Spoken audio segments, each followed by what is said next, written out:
The sky explodes. A 20mm cannon shell rips through the starboard wing of the B-17G flying fortress named All-American like a hot knife through paper. Aluminum skin peels back in silver ribbons. Hydraulic fluid sprays across the cockpit windows in crimson arcs. At 270 miles an hour and -50 degrees, the wind screams through the fresh hole like a living thing. Refreshed Ken Bragg, the 23-year-old pilot from Texas, fights the yoke with both hands. The number 3 engine is already feathered, propeller windmilling uselessly. Number 4 is on fire. The intercom crackles with panic, prayer, and the calm, impossible voice of tail gunner Staff Sergeant Mike Perotta. "They're coming again, Skipper. 3 o'clock low, 2 Focke-Wulfs. I've still got the 50! You can almost feel the freezing wind clawing at your own face as the fortress shudders. The German pilots, veterans of the Eastern Front, close in for the kill. They have seen this 100 times. A crippled bomber, trailing smoke and pieces, is already dead. It just hasn't admitted it yet. Major Adolf Galland, watching from the cockpit of his own Bf-109 miles away, radios his young wolves. "Finish it quickly. Another easy kill." But something is wrong. Backstage, the B-17 refuses to die. The tail guns spit fire. Perotta's twin 50s hammer out orange tracers that stitch across the lead Focke-Wulf's canopy. The German snaps into a violent split S, trailing glycol. His wingman breaks off, stunned. From the waist windows, Sergeants Johnny Quinones and Harry Nusslein keep shooting too, even as the entire rear fuselage behind them is almost severed. Clang! A second 20mm shell detonates directly beneath the horizontal stabilizer.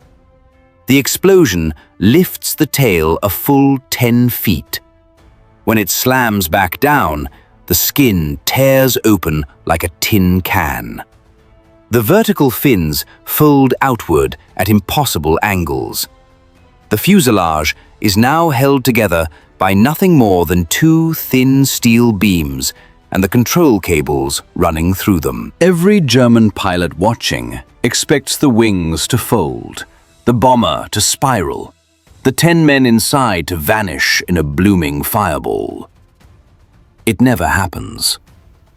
All-American keeps flying straight and level. 160 tons of aluminum, fuel, and American stubbornness hanging in the air by sheer will. In the cockpit, Bragg turns to his co-pilot, Lieutenant Gerald McLuhan, and says the words that will become legend.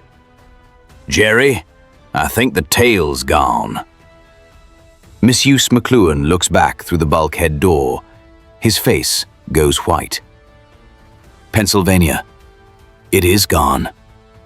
And still, the guns keep firing.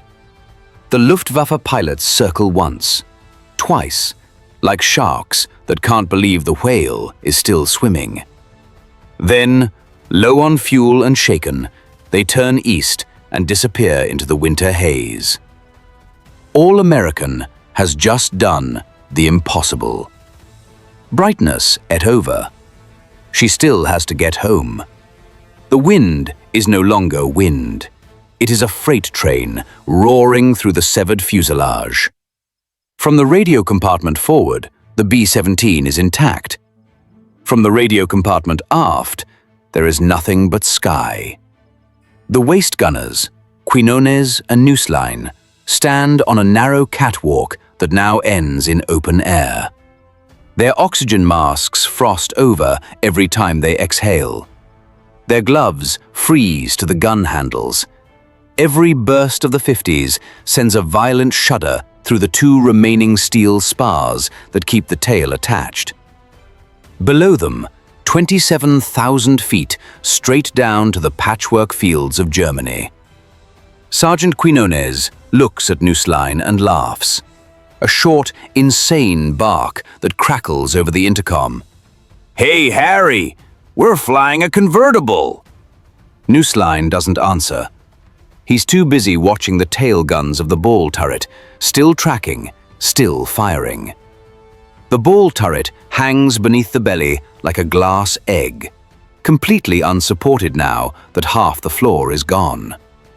Inside, tiny Technical Sergeant Arthur Shiflett rotates the sphere with his feet, squeezing the triggers with frozen fingers. He has no idea the plane behind him is cut in half. He just sees bandits. Up front, Ken Bragg is doing math no pilot school ever taught. Every degree of flap, every adjustment of throttle, every breath on the rudder pedals threatens to snap the two remaining beans. The Fortress flies like a drunk on ice, skidding sideways, wallowing, refusing to respond normally. Bragg keeps her nose pointed west by instinct and prayer. Navigator Lieutenant Ralph Burrows crawls aft through the narrow tunnel over the bomb bay. He needs to check the damage for himself. When he reaches the radio room and looks back, the blood drains from his face.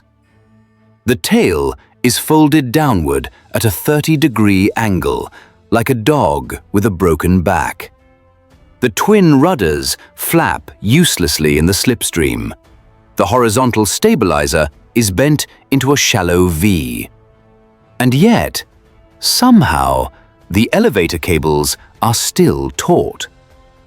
Burrows keys the intercom, voice shaking. "Pilot, navigator, the tail is being held on by the control cables. If any one of them parts, we lose it." Bragg's answer is calm, almost bored. "Then nobody breathe hard." Princess the rest of the group has already written All American off. Formation leaders watch in stunned silence as the wounded bomber falls behind, trailing shreds of aluminum like confetti. One by one, the other fortresses tighten up, leaving her alone in a sky full of wolves. But the wolves are gone. The Germans have vanished, unwilling to press an attack against a plane that refuses to fall. Now the real enemy reveals itself. Gravity, ice, and 400 miles of hostile sky between the Ruhr and England. The temperature inside the waist is 60 below zero. Ice forms on the gun barrels. Quinones's eyelids freeze shut. He has to pry them open with gloved fingers. Blood from a shrapnel wound in Nusslein's leg freezes solid before it hits the catwalk. And still, impossibly, the tail holds. Bragg eases the throttles forward, coaxing every ounce of power from the three remaining engines. The airframe groans. Metal screams. Somewhere aft, a cable twangs like a breaking guitar string. Every man on board hears it. Every man stops breathing. The tail flexes, then holds. 400 miles to go, and the Channel is waiting. The English Channel stretches below like hammered steel under a low winter sun. All American is alone now. The formation vanished into cloud long ago, certain they were escorting a corpse. Radio silence from the group. No friendly fighters in sight. Just 10 men, 3 engines coughing on battle damage, and a tail that flaps like a torn flag every time they hit turbulence. Altitude is life. Bragg holds 27,000 feet as long as he can, but fuel is bleeding fast from ruptured lines in the starboard wing. One by one, he feathers the burning number 4. Then number 3 dies with a cough of black smoke. Now, only the port engines keep them aloft. He begins the slowest, most delicate descent of his life. Every 1,000 feet lost feels like a personal betrayal to the two steel beams holding the tail. The lower they go, the warmer the air, the more the metal expands, the more the torn edges grind against each other. At 15,000 feet, the entire airframe shivers so violently that Bombardier Lieutenant Godfrey Phillips is thrown against his Norden sight, splitting his forehead open. Blood runs into his eyes, but he refuses the first aid kit.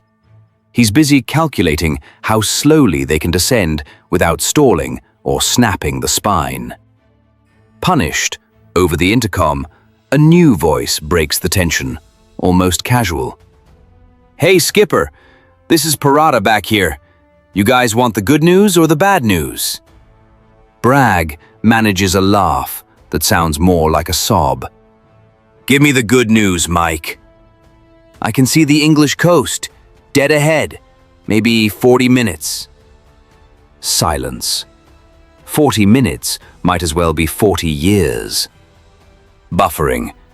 "And the bad news?" "My oxygen bottle just ran dry. Figure I got about 5 minutes before I take a nap."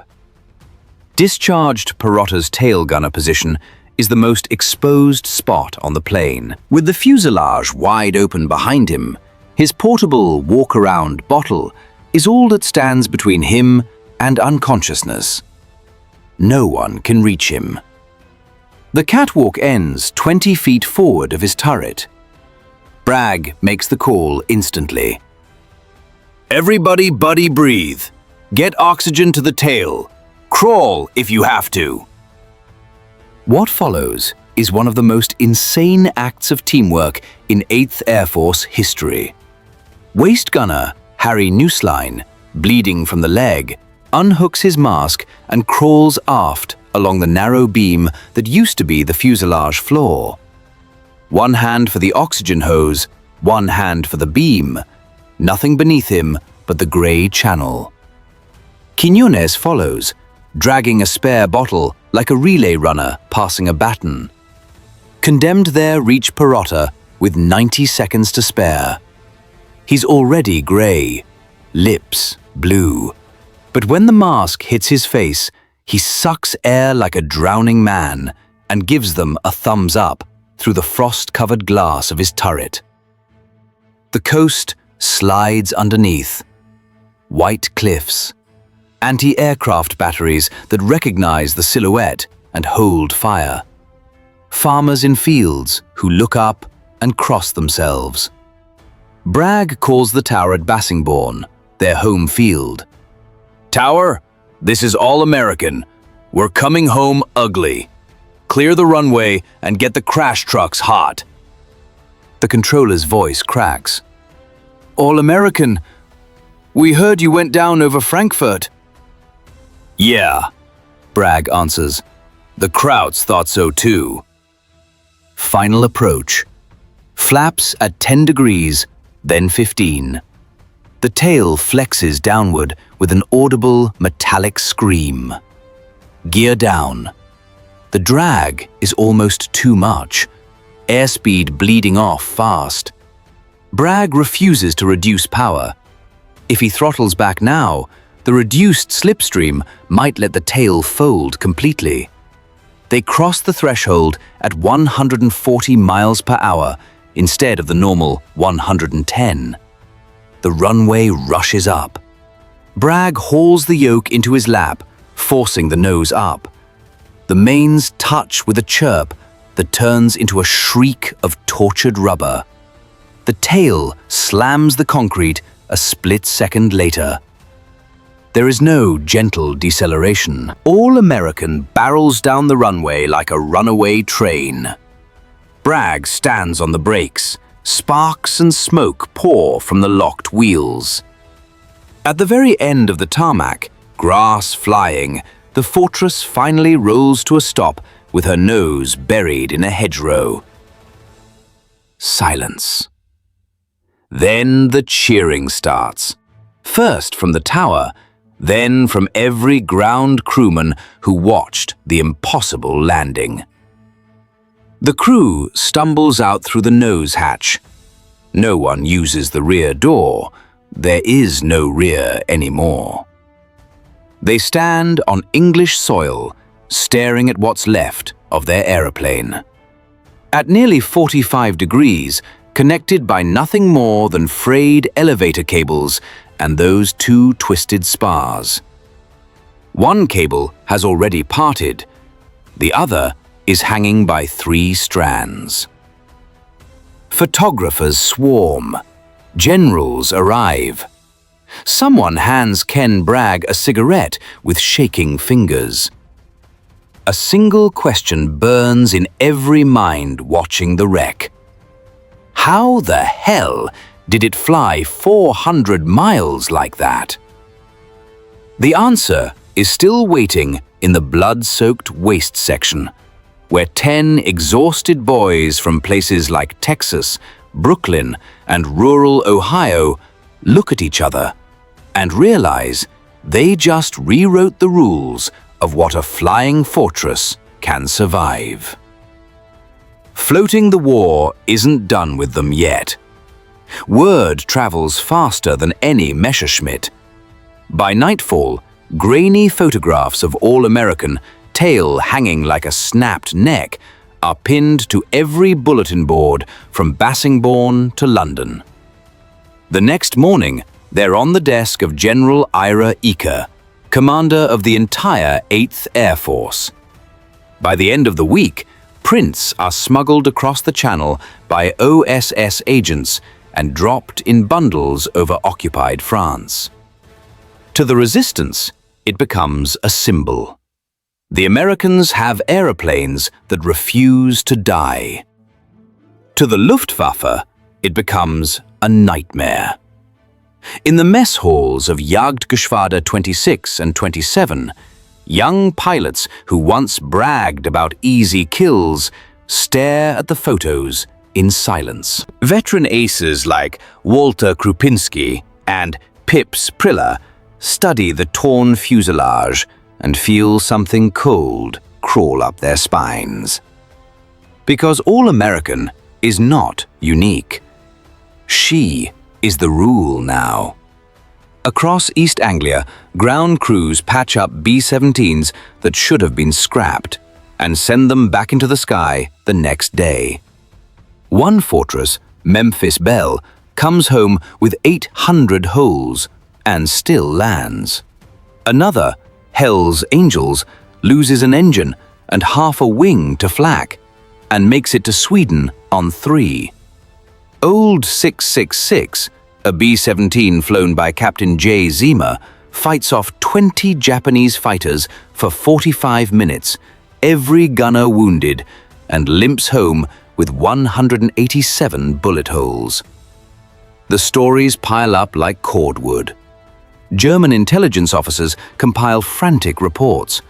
American bombers are now absorbing damage that would destroy any Ju-88 or HE-111 twice over.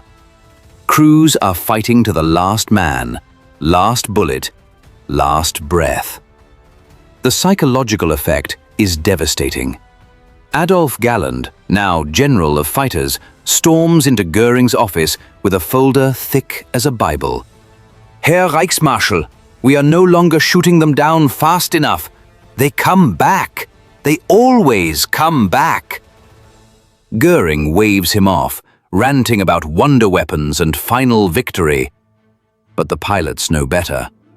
Over Bremen, over Berlin, over Vienna, they watch formations tighten up after every attack.